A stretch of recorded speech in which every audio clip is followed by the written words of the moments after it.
Our daughter has osteogenesis imperfecta, which is a really long medical term for brittle bone.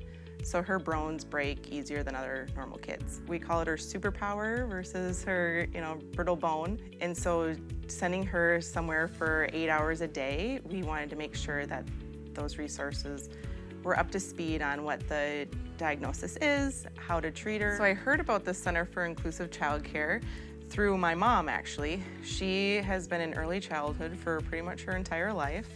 And once we were transitioning from an in-home to a center, we just felt like we wanted to provide the center with some resources that maybe we couldn't provide as parents. And so my mom contacted Joan, who she's known forever, and said, Joan, we've got to get something set up. Joan sent over, I think, the email address or link. I immediately went on and Googled, and everything that the website said is what we needed. So when I came into the classroom, the teachers were kind and welcoming, and I just kind of hung out and watched the routine. I did observation. It was really neat to see that they were just embracing this family. They were a little nervous about taking care of her, and justly so. She's special and got those superpowers.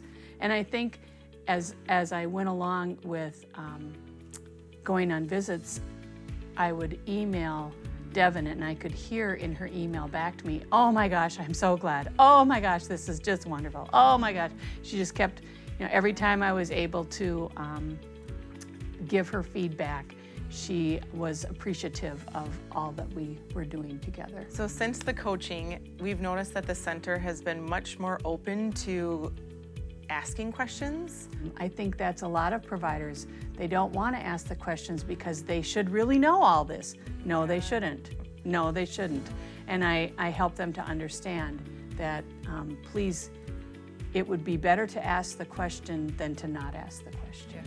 I would absolutely recommend the Center for Inclusive Childcare. As a parent with a kid that has a superpower, we're always making appointments. We're always the advocate for that child. And to have somebody come in, here I go, that they contact the center, they send email updates.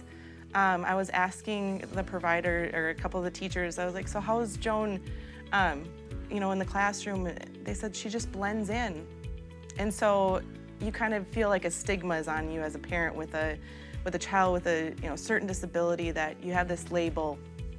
But to hear then that Joan blended in, and it just felt like home. It's been a tremendous help and a relief from our family, and then to have Joan, seriously. Thanks.